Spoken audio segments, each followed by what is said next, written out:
وما أنتم بمعجزين في الأرض وما لكم من دون الله من ولي ولا نصير. بسم الله الرحمن الرحیم. الحمد للہ رب العالمین والصلاة والسلام علی سید المرسلین وعلی آلہ وصحبہ اجمعین. ناظرین کرام، قرآن کریم کے حوالے سے ہم بات کر رہے ہیں اور اس کے مختلف پہلوؤں پر بات ہوئی ہے. خاص طور پہ اس کا جو معجزانہ پہلو ہے اس پر ہم نے تفصیل سے بات کی ہے، اور مختلف جو پروگرام آپ دیکھ چکے ہیں ان میں بھی اسی بات کو مد نظر رکھا گیا ہے کہ قرآن کریم کا یہ معجزانہ پہلو یہ سامنے نظر آئے. اور آج بھی ہم اسی ایک پہلو پر بات کریں گے، اور وہ ہے فواتح السور. فواتح السور سے مراد کیا ہے؟ اس سے مراد وہ افتتاحی کلمات ہیں جو اللہ تعالیٰ نے ہر سورت کے شروع میں بیان کیے ہیں.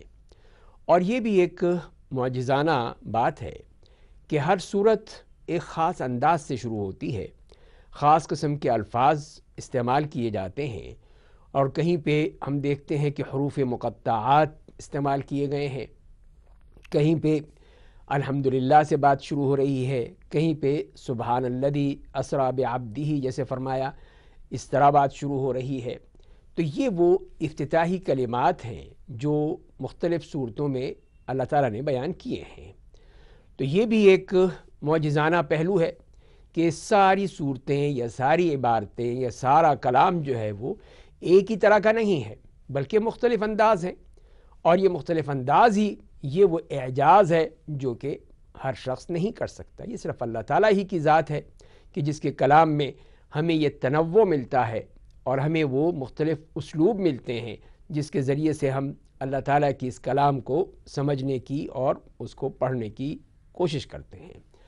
تو آئیے ہم دیکھتے ہیں کہ قرآن کریم نے ان صورتوں میں افتتاحی کلمات یا اس کی جو فواتح ہیں وہ کس طرح استعمال کیے ہیں.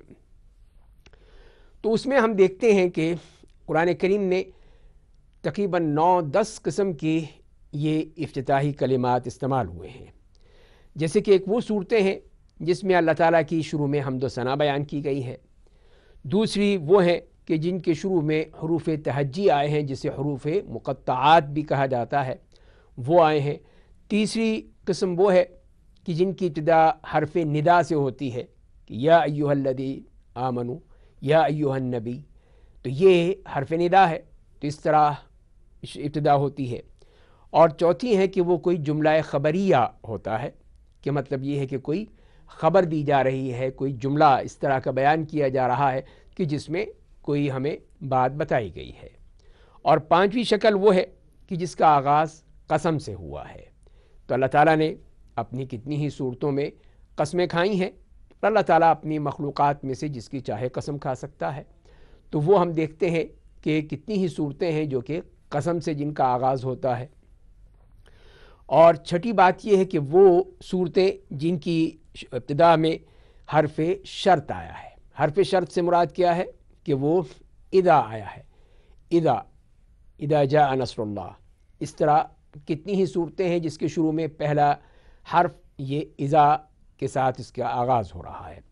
اور ساتویں چیز ہے کہ وہ ابتدا فعل امر سے ہوتی ہے، کہ وہاں پہ کوئی حکم دیا جا رہا ہے کہ قل، جیسے آیا ہے قل هو اللہ احد. تو لہذا یہاں پر ایک فعل امر ہے اور وہیں سے اس کا آغاز ہو رہا ہے. اسی طرح بعض صورتوں میں حرف استفہام، هل اتى علی الانسان، تو حل فعل یا حرف وہ ہے جس میں استفہام پایا جاتا ہے کہ سوالی انداز میں اس پہ بات کی جا رہی ہے. اسی طرح وہ ہے کہ جہاں پہ لام تعلیل ہے، لام استعمال کیا گیا ہے لإیلاف قریش. تو اس طرح کر کے ہم دیکھتے ہیں کہ یہ مختلف انداز ہیں. تو آئیے پھر ہم اس پہ ذرا تفصیل سے روشنی ڈالتے ہیں کہ یہ جو افتتاحی کلمات ہیں یہ کس طرح آئے ہیں، کس قسم کے ہیں، تاکہ اس کے ذریعے سے ہم قرآن کریم کا یہ پہلو بھی سمجھ پائیں. تو پہلی قسم جو میں نے عرض کی ہے وہ ہے کہ وہ صورتیں جس کا آغاز اللہ تعالیٰ کی حمد و ثنا سے ہوتا ہے. اور یہ وہ صورتیں ہیں کہ جس میں اسے میں نے عرض کیا کہ حمد و ثنا ہے، تسبیح و تنزیہ ہے. تو یہ 14 صورتیں ہیں.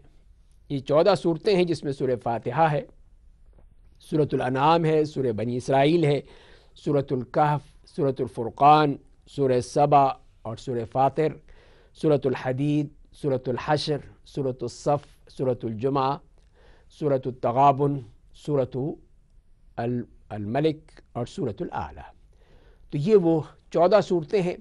اور اس میں بھی ایک عجیب ہمیں ایک اعجازی پہلو نظر آتا ہے کہ 7 صورتیں تو ایسی ہیں کہ جس میں اللہ تعالیٰ نے اپنی صفات کا ایجابی پہلو بیان کیا ہے، یعنی اس کا اثبات ہے، اور ان پہلوؤں کو سامنے رکھا گیا ہے. تو 7 صورتوں میں اس طرح ہے.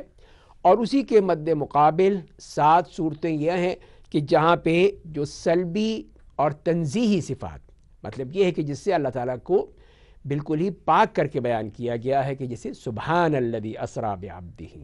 تو یہ سبحانہ سے مراد ہے کہ اللہ تعالیٰ کی وہ ذات پاک ہے. تو اس طرح کر کے 7 صورتیں اس طرح آتی ہیں ہمارے پاس. اب وہ 7 صورتیں وہ ہیں جہاں جس میں الحمدللہ کے ذریعے سے یا تبارک الذی کے ذریعے سے وہ شروع کیا گیا ہے. اب اس میں آپ سورہ فاتحہ دے سکتے ہیں کہ الحمدللہ رب العالمین. یہ 5 صورتیں ہیں کہ جہاں پہ الحمدللہ سے بات شروع ہو رہی ہیں. سورۃ الانعام میں بھی اسی طرح شروع کیا کہ الحمدللہ الذی خلق السماوات والارض. سورۃ الکہف میں بھی اسی طرح کہ الحمدللہ الذی انزل علی عبدہ الکتاب. سورۃ سبا میں الحمدللہ الذی لہ ما فی السماوات وما فی الارض. سورہ فاطر میں الحمدللہ فاطر السماوات والارض. تو یہ 5 صورتیں جو الحمد سے شروع ہوئیں. اور اس کے بعد 2 صورتیں ایسی ہیں جو تبارکہ سے شروع ہوتی ہیں، جیسے سورۃ الفرقان کہ تبارک الذی نزل الفرقان علی عبدہ، اور سورۃ الملک جو ہے کہ تبارک الذی بیدہ الملک. تو اس میں بھی تبارکہ سے بات شروع ہوئی. تو یہ تو 7 وہ صورتیں ہو گئیں جس میں یہ ایجابی پہلو نظر آتا ہے اللہ تعالیٰ کی صفات کا. اسی طرح ہم دیکھتے ہیں کہ پھر دوسری وہ 7 صورتیں ہیں جس میں صفات الہیہ کا وہ سلبی اور تنزیہی پہلو جو ہے وہ ظاہر ہوا ہے کہ اللہ تعالیٰ ہر قسم کے عیب سے، نقص سے، کمی سے بالکل پاک ہے. اس میں اس قسم کا کوئی بھی عیب نہیں ہے، وہ ہر طرح کے عیب سے بالا تر ہے. تو وہ لفظ استعمال کیا ہے کہ سبحان، ایک سبحانہ کا لفظ ہے، سبح کا لفظ ہے، یسبح کا لفظ ہے، اور سبح کا لفظ ہے. تو یہ مختلف جو افعال ہیں ان کو مختلف انداز سے استعمال کیا گیا ہے. اب اس میں جیسے دیکھیے سورہ بنی اسرائیل کا آغاز ہوتا ہے کہ سبحان الذی اسریٰ بعبدہ، پاک ہے وہ ذات. اور اسی طرح سورہ حدید، سورہ حشر اور سورہ صف، ان کی ابتدا ہوتی ہے کہ سبح للہ ما فی السماوات والارض، کہ اللہ کے لیے تمام آسمانوں اور زمینوں میں جو کچھ بھی ہیں سب تسبیح کرتی ہیں. اور سورہ جمعہ اور سورہ تغابن میں یسبح کا لفظ استعمال کیا گیا کہ یسبح للہ، اور یہ فعل مضارع ہے. اور سورۃ الاعلیٰ اس کی ابتدا ہوتی ہے کہ سبح اسم ربک الاعلیٰ. تو سبح یہ فعل امر کی صورت میں آ گیا.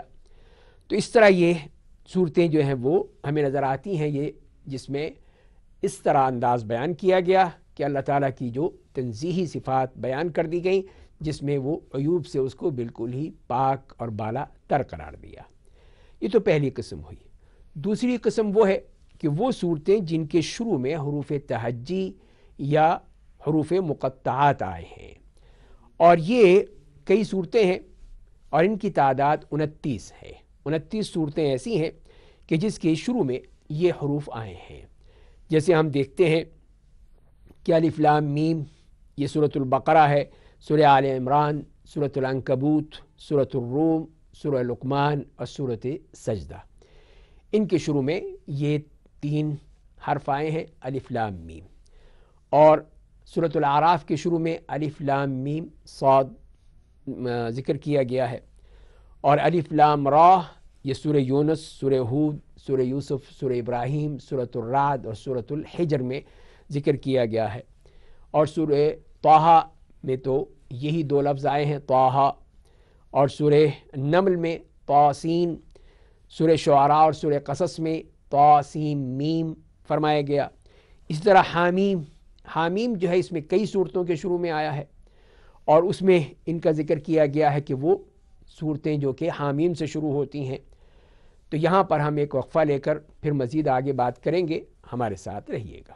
وما أنتم بمعجزين في الأرض وما لكم من دون الله من ولي ولا نصير وما أنتم بمعجزين في الأرض وما لكم من دون الله من ولي ولا نصير۔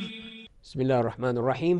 تو ہم بات کر رہے تھے کہ مختلف جو حروف تہجی ہیں ان کا استعمال کیا گیا ہے صورتوں کے آغاز میں، اور اس میں بات ہوئی حامیم کی کہ حامیم جیسے سورۃ المؤمن، سورہ حامیم السجدہ، اسی طرح سورہ الزخرف، سورۃ الدخان، سورۃ الجاثیہ، سورۃ الاحقاف، اس کے شروع میں ہمیں حامیم کے الفاظ ملتے ہیں۔ سورہ شورى کے آغاز میں حامیم، عین، سین، قاف، اس طرح یہ 5 حروف بیان کر دیے گئے۔ سورہ قاف کے شروع میں صرف قاف کا لفظ ہے۔ اسی طرح سورۃ القلم کے شروع میں نون، تو یہ بھی ہے، اور سورہ صاد کے شروع میں صرف صاد استعمال کیا گیا ہے۔ سورہ یاسین، اس میں یہ 2 حرف آئے، یا اور سین۔ سورہ مریم کے شروع میں دیکھتے ہیں کہ کاف، ہا، یا، عین، صاد، یہ حروف آئے۔ تو اس طرح یہ حروف کہیں پہ 1 ہے، کہیں 2 ہیں، کہیں 3 ہیں، کہیں 5 ہیں، اور یہ سورہ مریم میں یہ حروف بیان کیے گئے۔ تو اس طرح ہم یہ دیکھتے ہیں کہ یہ 29 صورتوں میں یہ 13 قسم کے حروف مقطعات وارد ہوئے ہیں، اور ان کو مکرر حروف کو الگ کر دیا جائے تو کل یہ 14 حروف مستعمل ہمیں نظر آتے ہیں۔ اب اس کا مطلب کیا ہے؟ کیا اس کا کوئی خاص معنی ہے، خاص مفہوم ہے جو کہ ہمیں اسے دیکھنا چاہیے؟ تو لوگ مختلف اس قسم کی باتیں کرتے ہیں کہ الف سے مراد یہ ہے، لام سے مراد یہ ہے، میم سے مراد یہ ہے، حامیم میں ہا سے مراد یہ ہے، اور میم سے۔ تو یہ چیزیں جو ہیں ہمیں کوئی کسی طرح بھی نبی کریم صلی اللہ علیہ وسلم سے یا صحابہ کرام سے ثابت نہیں ملتی ہیں۔ تو لہذا پھر ہم اس میں کسی قسم کی کوئی بات اپنی طرف سے نہیں کہہ سکتے ہیں کہ ہم یہ کہیں کہ اس سے مراد یہ ہو سکتی ہے یا وہ، اس لیے کہ تو اللہ کا کلام ہے، اس میں ہم اپنی طرف سے کوئی بات نہیں کہہ سکتے۔ اور جب نبی کریم صلی اللہ علیہ وسلم نے ہمیں نہیں بتایا، صحابہ کرام نے نہیں پوچھا، تو اس کا مطلب یہی ہے کہ جو ان کے لیے چیز کافی ہو گئی اور انہوں نے قبول کر لیا، تو ہمیں بھی قبول کر لینا چاہیے۔ تو لہذا اس کی ٹوہ میں نہیں جانا چاہیے، تجسس میں نہیں جانا چاہیے۔ ایک چیز جو ہم کہہ سکتے ہیں وہ یہ ہے کہ اکثر، تمام میں نہیں بلکہ اکثریت جو حروف آئے ہیں اس کے بعد پھر قرآن کریم کا ذکر آیا ہے۔ تو جیسے کہ شروع میں ہی دیکھ لیجئے کہ الف لام میم ذالک الکتاب لا ریب فیہ، تو قرآن کریم کا ذکر ہے، اور اسی طرح جو اکثر حروف ہیں ان کے بعد قرآن کریم کا ہی ذکر آتا ہے۔ اس سے ہم صرف یہ کہہ سکتے ہیں کہ یہ حروف مقطعات یہ وہی ہیں جو کہ تمہاری زبان کے حروف ہیں، اور انہی سے ہی یہ قرآن اللہ تعالیٰ نے باقاعدہ اس کو بنایا ہے اور اس کو اتارا ہے۔ تو یہ وہی حروف ہیں، اور اگر تم چاہتے ہو کہ اس طرح کا قرآن بنا سکو تو بناؤ۔ تو یہ ایک چیلنج ہے انہی حروف کے ذریعے ہی سے کہ یہ وہی حروف ہیں جو تمہاری زبان کے حروف ہیں، لیکن تم یہ قرآن نہیں بنا سکتے، اس طرح کا قرآن نہیں لا سکتے۔ تو ان حروف میں بھی وہ معجزانہ پہلو موجود ہے جو کہ اللہ تعالیٰ نے اس میں رکھا ہے، لیکن اس کا مفہوم، اس کا مطلب، اس کا کوئی خاص مقصد وہ ہمیں نظر نہیں آتا۔ ہم صرف یہی بات کہہ سکتے ہیں جو میں نے آپ کے سامنے عرض کی ہیں۔ تیسری قسم وہ ہے کہ وہ صورتیں جن کا آغاز کسی ندا سے ہوتا ہے، یہ ان کی تعداد 10 ہے، جس میں 3 صورتیں تو وہ ہیں جس میں یا ایھا الذین آمنوا کہہ کر مخاطب کیا گیا ہے، اس میں سورۃ المائدہ ہے، سورۃ الحجرات ہے، سورۃ الممتحنہ ہے، اور دوسری قسم وہ ہے کہ جس میں یا ایھا النبی سے آغاز کیا گیا ہے، یہ بھی 3 صورتیں ہیں، سورۃ الاحزاب، سورۃ الطلاق اور سورۃ التحریم، اور تیسری وہ ہے کہ جس میں یا ایھا الناس سے آغاز کیا گیا ہے۔ تو تیسری قسم یا ایھا الناس کے الفاظ سے ہے، جس میں سے دو صورتیں اس سے شروع ہوتی ہیں، جس میں سورۃ النساء یا ایھا الناس اتقوا ربکم اور سورۃ الحج یا ایھا الناس اتقوا ربکم۔ تو یہ دو صورتیں ہیں جس میں یا ایھا الناس سے آغاز ہوا۔ ایک صورت وہ ہے جس میں یا ایھا المزمل سے آغاز کیا گیا، اور ایک صورت سورۃ المدثر ہے جس کو یا ایھا المدثر سے آغاز کیا گیا۔ تو اس طرح یہ حرف ندا سے یہ صورتیں شروع ہوتی ہیں۔ اس کے بعد چوتھی شکل وہ ہے کہ وہ صورتیں جو کسی جملہ خبریہ سے شروع ہوتی ہیں، اور ان کی تعداد 23 ہے۔ 23 صورتیں ایسی ہیں۔ سورۃ الانفال جس میں کہا گیا یسألونک عن الانفال، اس طرح سورۃ توبہ ہے، سورۃ النحل ہے، سورۃ الانبیاء، سورۃ المؤمنون، سورۃ النور، سورۃ الزمر، سورہ محمد صلی اللہ علیہ وسلم، سورۃ الفتح، سورۃ القمر، سورۃ الرحمن، سورۃ المجادلہ، سورۃ الحاقہ، سورۃ المعارج، سورۃ نوح، سورۃ القیامہ، سورۃ البلد، سورہ عبس وتولی، سورۃ القدر، سورۃ البینہ، سورۃ القارعہ، سورۃ التکاثر، سورۃ الکوثر۔ تو یہ وہ 23 صورتیں ہیں جو کہ کسی جملے سے شروع ہو رہی ہیں۔ پانچواں قسم وہ ہے کہ وہ صورتیں جن کا آغاز قسم سے ہوا ہے، اور یہ 15 صورتیں ہیں کہ جس میں قسم سے بات کی گئی ہے، جیسے سورۃ الصافات میں کہ والصافات صفا، سورۃ الذاریات، سورۃ الطور، سورۃ النجم، سورۃ المرسلات، سورۃ النازعات، سورۃ البروج، سورۃ الطارق، سورۃ الفجر، سورۃ الشمس، سورۃ واللیل، سورۃ الضحیٰ، سورۃ التین، سورۃ العادیات، سورۃ العصر۔ تو یہ 15 صورتیں جن کا آغاز قسم سے ہوا۔ چھٹی قسم وہ ہے کہ وہ صورتیں جن کی ابتدا حرف شرط اذا سے ہوتی ہیں۔ تو اس میں یہ 7 صورتیں ہمیں ملتی ہیں کہ جس میں اذا سے بات شروع کی گئی۔ سورہ واقعہ میں اذا وقعت الواقعہ، سورۃ المنافقون اذا جاءک المنافقون، سورۃ التکویر، سورۃ الانفطار، سورۃ الانشقاق، سورۃ الزلزال، اور آخر میں سورۃ النصر اذا جاء نصر اللہ والفتح۔ اور 7ویں قسم وہ ہے کہ وہ صورتیں جو کسی فعل امر سے شروع ہوتی ہیں، جس میں کسی قسم کا حکم دیا جا رہا ہے، اور یہ 6 صورتیں ہیں، جیسے سورۃ الجن قل اوحی الی، اور سورۃ العلق اقرأ بسم ربک الذی خلق، سورۃ الکافرون قل یا ایھا الکافرون، سورۃ الاخلاص، سورۃ الفلق، سورۃ الناس۔ تو یہ وہ 6 صورتیں جن میں یہ ایک فعل امر دیا گیا۔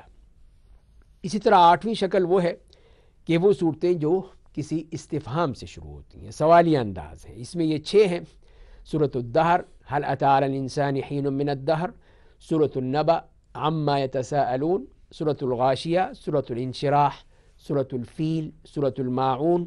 تو یہ سب استفہامی انداز میں شروع ہو رہی ہیں۔ اور 9ویں شکل وہ ہے کہ جن صورتوں کی ابتدا میں کوئی ایسی بات آئی ہے کہ جو کہ اللہ تعالیٰ کی طرف سے ان کی سختی کی یا وعید کی شکل ہے، جیسے کہ سورۃ المطففین میں فرمایا کہ ویل للمطففین، سورۃ الہمزہ میں ویل لکل ہمزۃ لمزہ، اور سورۃ اللہب میں کہ تبت یدا ابی لہب۔ تو یہ وہ ایک وعید کی شکل ہے، ایک اللہ تعالیٰ کی طرف سے ایک سزا کی وعید دی گئی ہے۔ تو یہ 3 صورتیں ہیں۔ اور 10ویں شکل وہ ہے کہ وہ صورت جس کے آغاز میں لام، یعنی حرف تعلیل یا لام تعجب کہہ سکتے ہیں اس سے آغاز ہوا ہے۔ تو وہ ایک ہی صورت ہے، سورہ قریش کے لإیلاف قریش۔ اس طرح یہ صورت کا آغاز ہوتا ہے۔ تو اس طرح ہم یہ کہہ سکتے ہیں کہ قرآن مجید کی تمام صورتیں، جن کی تعداد 114 ہے، اپنے افتتاحی کلمات کے لحاظ سے ان 10 قسموں میں منقسم ہوتی ہیں۔ اور اس صورت میں جو ہم نے بتائی ہے اور آپ کے سامنے یہ 10 قسمیں رکھی ہیں، اس میں ترمیم ہو سکتی ہے کہ آپ اس کو مزید تقسیم کرنے، الگ الگ کرنے، کہ دعا کے الفاظ سے شروع کرنے والی کون سی ہیں، اور جملے جو ہیں مختلف انداز سے اس کو کرنے، تو اس میں کرنے میں کوئی وہ معنی نہیں ہے، ان کو کیا جا سکتا ہے۔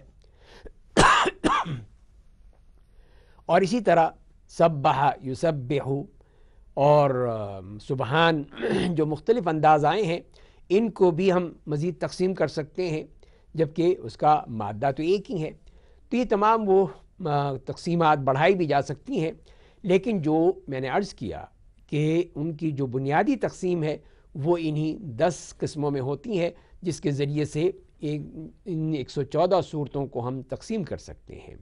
اور جیسے میں نے عرض کیا کہ اس کا مقصد یہی ہے کہ وہ اعجاز کا پہلو، قرآن کریم کا وہ معجزانہ اسلوب ہمارے سامنے آ جائے کہ کس طرح اللہ تعالیٰ نے قرآن کریم کو اس طرح جب تقسیم کر کے بیان کیا ہے تو اس میں یہ بتا دیا ہے کہ اللہ تعالیٰ کے لیے اس قرآن کو بیان کرنے میں، اس قرآن کو اتارنے میں اور اپنی بیان کرنے میں کسی قسم کی کوئی دشواری نہیں، کوئی دقت نہیں۔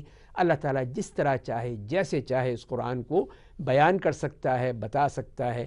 یہی وہ اعجاز ہے جو ہمیں نظر آتا ہے۔ اللہ تعالیٰ ہمیں قرآن کریم کو سمجھنے، پڑھنے، غور و فکر کرنے اور عمل کرنے کی توفیق عطا فرمائے۔ وما أنتم بمعجزين في الأرض وما لكم من دون الله من ولي ولا نصير۔